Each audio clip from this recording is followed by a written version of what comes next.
Hello, good morning, good afternoon, and good evening. Sana masulot tayo ng daigdig, ano? So, ang pag-usapan natin ngayon ay patungkol sa impeachment, ano? Impeachment na naman.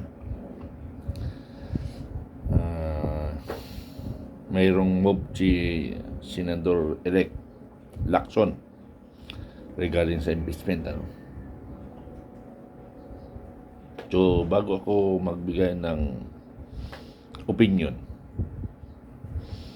pakinggan natin muna ang kanilang mga discussion, ano?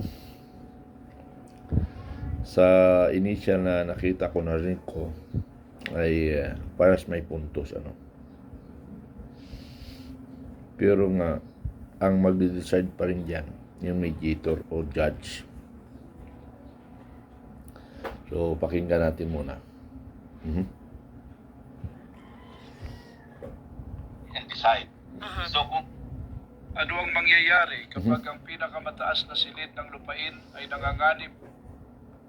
lengguwahe na to try and decide. So kung tataliwas kami doon, bagong ano yun, parang novel, ano? Hindi ito na susubukan pa before. So first impression ito. At narinig ko rin yung interview ng spokesperson ng prosecution team, si Atty. Bukoy, na sinabi niya, malamang itutulog nila sa Korte Suprema at kukwestiyonin nila yung kung halimbawa madidismiss nang wala pang trial. Kasi tantamount to, isa lang naman ng ano, maski nga yung mga criminal cases, di ba, meron ng conviction sa RTC, hindi absolute yun. Di tulad ng dati, may double jeopardy. Na pag-acquit ka, wala na magagawa. Pero may bagong ruling na lumabas na kung saan pwedeng i-review kung ano tantamount to grave abuse of discretion. So ganun din ang pwedeng sabihin nila ng prosecution, i-apply din natin sa impeachment court. Kasi wala naman nangyaring pagdinig. Bago pa lang yung trial, dinismiss na on the basis of a motion to dismiss. Pero kayo po kasi Lacson, how confident po kayo na matuloy talaga sa 20th Congress itong impeachment trial? Ito based sa composition ng 20th Yes, Congress, oo. ng Senado sa 20th Congress. Hindi ko pwedeng sabihin na confident or yun ang gusto ko. Kasi question nga ng batas ito eh. No? Kung uubra ba yung motion to dismiss, aksyonan ng simple majority na hindi pa nagtatrial. Pag nandiyan na yung tinatalakay na yung motion to dismiss, marami mga among us, ano, mga senator judges, marami diyang mga divergent na mga views na kung saan mag-uusap-usap kami. Bago kami magbotohan, I'm sure, magkakaroon kami ng diskusyon. Hindi man debate doon sa mismong impeachment court. Sa focus, pag-uusapan namin yan. Ano ba yung gagawin natin? Merong motion to dismiss. Ito ba yung action na natin, even without conducting or starting a trial? Magkakaroon kami ng diskusyon. Ako, initially, ang pag-iisip ko, sundin natin yung saligang batas, plain and simple, na try and decide. Hindi po pwede sa akin to, ito yung aking pananaw sa ngayon kasi I have to consult also yung mga abogado ko sa office at saka yung mga kaibigan kong mga dati maestrado na dati nang nakukonsulta ko pagka may mga legal question na dapat kong pagtuunan ng pansin o desisyonan sa mga binigyan ng So ayun, klaro ang magiging boto ni Senator Lacson kapag merong tumayong senador na mag-move to dismiss, tututuloy Hindi, sa akin, ang senator judge, hindi naman pwedeng mag-move to dismiss kasi judge, saan ka naman nakakita ng huwes, siya pa mismo yung mag-move to dismiss, kami rin yung magde-decide. Ayun, So yung motion to dismiss, manggagaling dapat yun sa defense. buti binanggit po niyo. Kasi po, di ba, nung June 11, nakita na ho natin yan tumayo. Kaya ho na pag-uusapan kasi motion. yung dismissal na ito. Dahil tumayo doon si Senator De La Rosa at nag-move to dismiss. Seconded by, Senator Bongo. Na bago lamang, ni Senator Alan Peter Cayetano, instead na desisyonan po nila yung dismissal ay, di ba, ni-remand po, na-return yung articles of impeachment. So, kaya na pag-uusapan yung dismissal. So, sir, pa-expound po. Ako, maliwanag ako doon, di ba? Isa, hindi po pwedeng mag-move o mag-submit ng motion to dismiss ang isang senator judge kasi huwes kami. hindi lamang sa mali, kundi improper, inappropriate. Kasi, at katawa-tawa, di ba? Kakatuwa yung judge ka, saka nakakita sa OMG! Gusto ko nito! Ganda naman! I want! Girl! I want to bilhin! Okay, wait lang. All right, joining us now on Mhm. Hot Cop, he is a member of the House Prosecution Panel. Naliwas kami doon, bago matutunghayan na po natin ang ating pinakaabangan lingwahe na to try and decide. So kung tataliwas kami doon, bagong ano yun, parang novel, ano? Hindi ito nasusubukan pa before. So, first impression ito. At narinig ko rin yung interview ng spokesperson ng prosecution team, si Atty. Bukoy, na sinabi niya, malamang itutulog nila sa Korte Suprema at kukwestiyonin nila yung kung halimbawa madidismiss nang wala pang trial. Kasi tantamount to, isa lang naman ng ano, maski nga yung mga criminal cases, di ba? Pero ng conviction sa RTC, hindi absolute yun. Di tulad ng dati, may double jeopardy. Na pag-acquit ka, wala na magagawa. Pero may bagong ruling na lumabas na kung saan pwedeng i-review kung ano tantamount to grave abuse of discretion. So ganun din ang pwedeng sabihin nila ng prosecution, i-apply din natin sa impeachment court. Kasi wala naman nangyaring pagdinig, bago pa lang yung trial, dinismiss na on the basis of a motion to dismiss. Pero kayo po, as Senator Lacson, how confident po kayo na matutuloy talaga sa 20th Congress itong impeachment trial? Ito based sa composition ng 20th Yes, ng oo. Senado sa 20th Congress. Hindi ko pwedeng sabihin na confident or yun ang gusto ko. Kasi question nga ng batas ito eh. No? Kung uubra ba yung motion to dismiss, aksyonan ng simple majority na hindi pa nagka-trial. Pag nandiyan na yung tinatalakay na yung motion to dismiss, marami mga among us, mga senator judges, marami diyang mga divergent na mga views na kung saan mag-uusap-usap kami. Bago kami magbotohan, I'm sure, magkakaroon kami ng diskusyon. Kung hindi man debate doon sa mismong impeachment court, sa caucus, pag-uusapan namin yan. Ano ba yung gagawin natin? Merong motion to dismiss. Ito ba yung action na natin, even without conducting or starting a trial? Ubra ba natin i-dismiss ito? Magkakaroon kami ng diskusyon. Ako, initially, ang pag-iisip ko, sundin natin yung saligang batas, plain and simple. Na try and decide. Hindi po pwede sa akin to ito yung aking pananaw sa ngayon. Kasi I have to consult also yung mga abogado ko sa office at saka yung mga kaibigan kong mga dating maestrado na dati nang nakukonsulta ko pagka may mga legal question na dapat kong pagtuunan ng pansin o desisyonan sa mga committee hearings namin noong araw. So ayun, klaro ang magiging boto ni Senator Lacson kapag merong tumayong senador na mag-move to dismiss, tututuloy Hindi, sa akin, Senator Judge, hindi naman pwedeng mag-move to dismiss kasi judge, saan ka naman Okay. nakakita ng OS? Siya pa mismo yung mag-move to dismiss. Kami rin. Ako rin ay magbibigay legal opinion o opinion na lang kasi hindi naman tayo abogado, no, para sabihin natin legal opinion. Kasi ang pinagdidebatihan dito ay bakit na-dismiss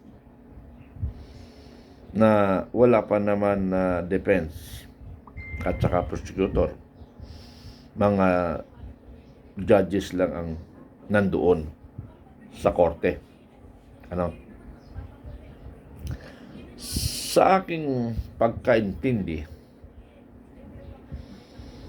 ng paliwanag ng Senate President and other members of the Senate, ang usapin kasi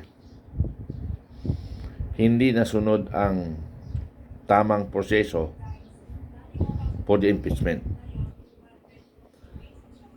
Ang procedure from the Camara, from the lower Congress, ay hindi nasunod. So yun ang pinagtatalunan nila. Tama rin yung sinasabi ni Senador Lacson na hindi pwedeng mag-motion for reconsideration or motion for dismiss because they are all judges, judges silang lahat eh. So wala silang karapatan talaga. Kasi judge nga sila eh. Even in civil court, ganun rin. Judge eh. So nakikinig lang yung judge. Pinapakinggan both side, ang defense at saka prosecutor, di ba? Pero kung natatandaan nyo doon sa start ng usaping impeachment, nag-motion for consideration si Senador Bato. They are not yet stand for a judges. They stand as a senator. As a opposition or majority, whatsoever we call, ay yun yung point ni Senador Bato. They are not yet stand for as a judges. They stand for as a senator. Kaya nga si Senador Villanueva yata yun, na ang kanyang motion, they will try as a judges, magsuot sila yung authority para maging judge sila, magbubutuhan sila kung itutuloy ba o hindi. Pero hindi dismiss, itutuloy ba o hindi. Ang pagkaintindi ko o pagkaalam ko ay ibabalik sa Congress to follow the right procedure, the right procedure. So ganun 'yun.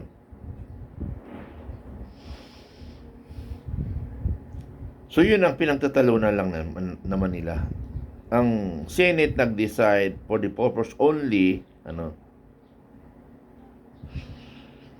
na ibalik sa Congress because hindi nasunod ang tamang procedure.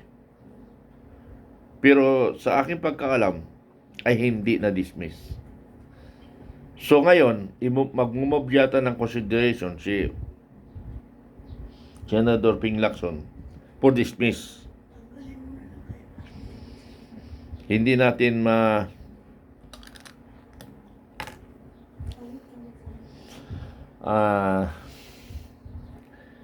malaman pa ang position ni Senador Lacson kung ano ang tama.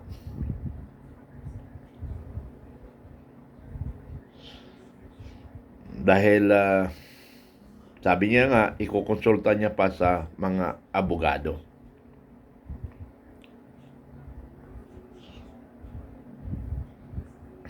So, tama ang gano'n na ikukonsulta. Kasi nga, ang pagkaintindi ko rin sa batas, ang pinagtatalunan kasi dyan, kung sino ay magaling mag-interpret of the law. Ini-interpret yung batas. Kasi doon sa point na yun, para sila tama. Kaya nga may judge to decide on the interpretation ng bawat isang both side. Di ba? Kaya may judge. Sila mag-interpret kung tama yung kabila, tama yung mali yung kabila. So, ganun yun di ba? So, sa punto na ngayon, hindi natin makita kung sino ang tama. Yun ang mali. So, maaaring i-discuss nila sa Senado